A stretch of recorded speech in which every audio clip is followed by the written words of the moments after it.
Hello friends, welcome back to my YouTube channel. आज के Excel के वीडियो में हम लोग सीखेंगे एक्सेल में कोई भी अटेंडेंस लिस्ट में से अब्सेंट और प्रेजेंट वैल्यू को कैलकुलेट करना। यानी कि जैसे हमारा यहाँ पे एक अटेंडेंस लिस्ट है एम्प्लॉय नेम के अकॉर्डिंग, कौन सा एम्प्लॉय कितने दिन हमारा एक मंथ में अब्सेंट है, मंथली डेटा हमारा है, और एक मंथ में हमारा प्रेजेंट है। तो टोटल हम खुद से काउंट करेंगे, जो टाइम लगेगा उसके लिए हमारा ये फंक्शन है। फंक्शन के माध्यम से हम आसानी से किसी भी अटेंडेंस लिस्ट में से ऑप्शन और प्रेजेंट को कैलकुलेट कर सकते हैं। और काउंटिव फंक्शन का यूज़ करना, एक्सेल के पिछले वीडियो में आपने सीखा था कैलेंडर बनाना। अगर अभी तक आपने वो वीडियो नहीं देखा है तो डिस्क्रिप्शन में लिंक है, वहाँ से जाकर वीडियो को देख लीजिए। लेकिन उससे पहले इस वीडियो को लाइक कर दीजिएगा एंड हमारे चैनल पर न्यू है तो चैनल को सब्सक्राइब कर दीजिएगा। तो चलिए स्टार्ट करते हैं।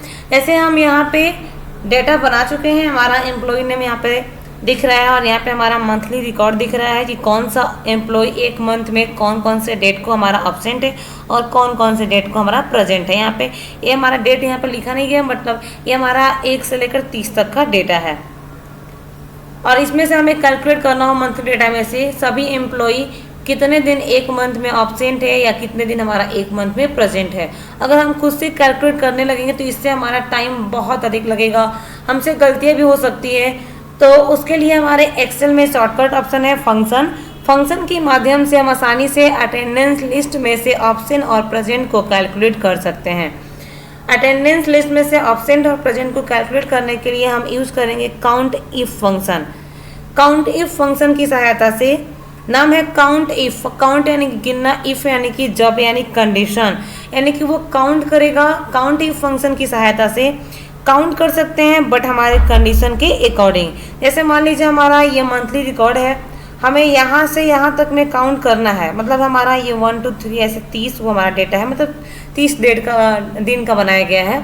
और 30 दिन में से यहाँ पे हमारा कभी ये एम्प्लॉय हमारा ऑब्सेंट भी है और कभी हमारा ये प्रेजेंट भी है। और इसमें से मान लीजिए हम पूरे को काउंट करना चाहते हैं, लेकिन पूरे में से ओनली ऑब्सेंट को काउंट करना है या ओनली हमें प्रेजेंट के काउंट करना है, तो उसके लिए हम काउंट इफ फंक्शन का यूज़ कर सकते हैं। उसको कोई भी डेटा में अप्लाई कर लेंगे, बस ध्यान रखेंगे काउंट इफ फंक्शन का तभी यूज़ करेंगे जब हमें सिलेक्शन किए गए में से किसी डेटा को काउंट करना होगा।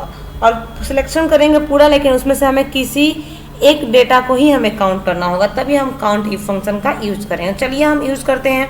जैसे हमारा ये मंथली डेटा है, यहाँ पे हमारा कुछ इतने एम्प्लॉय के डेटा को यहाँ पर रख दिया गया है, जिसमें हमारा ए यानी कि ऑब्सेंट, पी यानी कि प्रेजेंट। ऑब्सेंट और प्रेजेंट यानी जिस दिन वो एम्प्लॉय आया है उसके लिए प्रेजेंट लगाया गया है और जिस दिन एम्प्लॉय नहीं आया है वहाँ पे ऑब्सेंट लगाया गया है।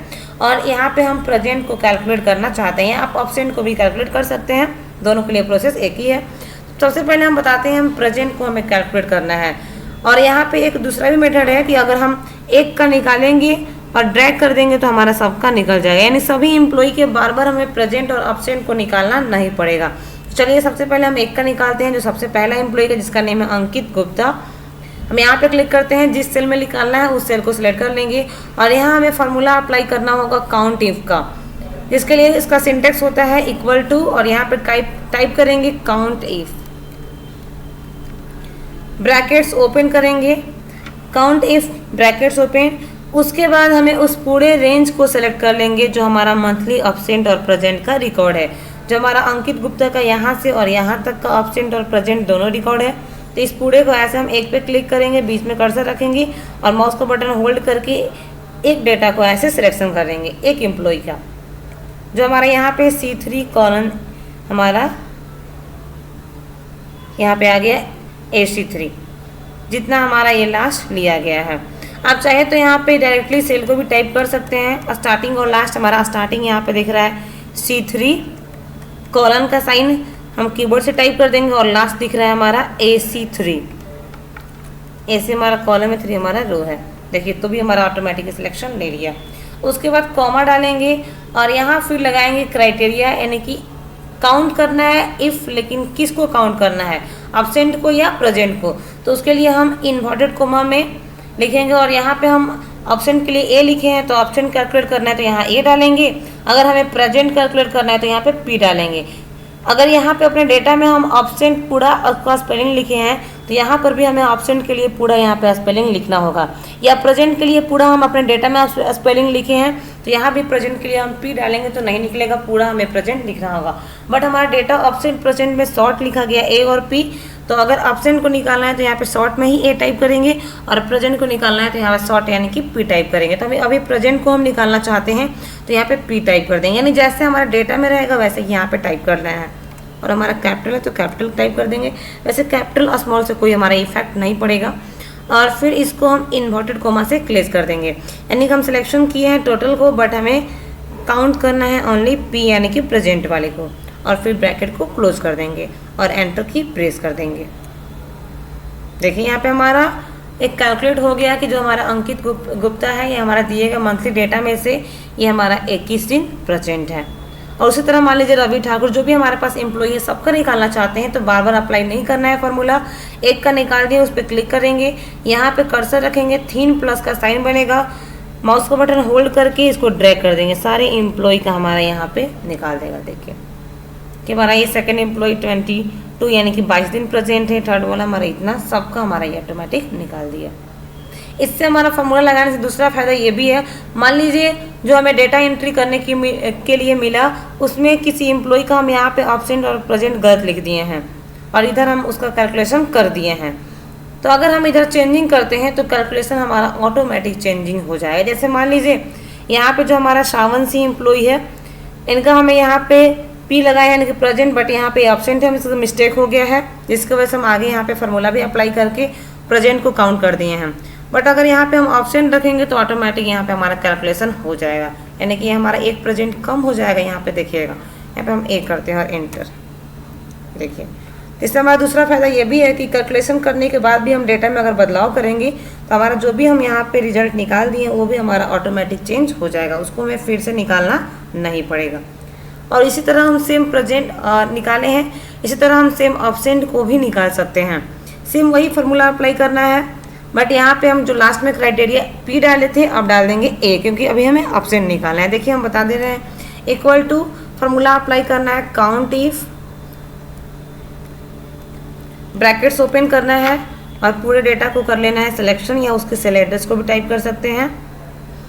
यहाँ पे देखिए हमारा दिखाई दिया, यहाँ पे वैसे फार्मूला बार में फ्रेश दिख रहा है।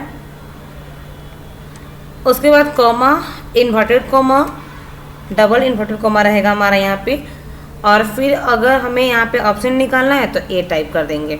उस पर हमें इसमें प्रेजेंट निकालना था तो हम पी टाइप किए थे, और इसको इन्वर्टेड कोमा से क्लोज कर देंगे, यानी कि ओपन और क्लोज दोनों लगेगा। उसके बाद ब्रैकेट्स क्लोज एंड एंटर की प्रेस कर देंगे तो हमारा ऑप्शन कैलकुलेट हो जाएगा। जैसे 21 और यहाँ पे हमारा 6, इन टोटल डेटा हमारा 30 दिन का नहीं है, 27 दिन का ही है, क्योंकि अगर 30 दिन का होता है तो 21 और 6 हमारा 27 ये नहीं होता है, क्योंकि इसमें कोई सेल खाली भी तो नहीं है। तो हमारा डेटा ये मंथली 27 डेज का ही है, जिसमें हमारा प्रेजेंट 21 दिन है और एब्सेंट हमारा 6 दिन है, यानी कि 27 हो गया। अब इसको हम कर्सर रख कर ऐसे ड्रैग करेंगे तो हमारा सबका निकाल देगा जो भी हमारा एब्सेंट है। देखिए 22 और 5 27, 24 और 3 27, यानी टोटल हमारा डेटा जो यहाँ पे एब्सेंट और प्रेजेंट का लिस्ट बनाया गया है ये हमारा 27 डेज का ही है, 30 डेज का नहीं है। जो भी आप डेज यहाँ पर रखेंगे उसमें से हमारा एब्सेंट और प्रेजेंट कैलकुलेट हो जाएगा। तो इस तरह से आसानी से हम एक्सेल में काउंट इफ फंक्शन का यूज़ करके कोई भी अटेंडेंस लिस्ट में से एब्सेंट और प्रेजेंट को तुरंत ही कैलकुलेट कर सकते हैं। तो आशा करती हूँ कि वीडियो आपको अच्छा लगा होगा और समझ में आया होगा। तो वीडियो को लाइक कर दीजिएगा एंड हमारे चैनल पर न्यू है तो चैनल को सब्सक्राइब कर दीजिएगा। तो मिलते हैं हम लोग अगले वीडियो में।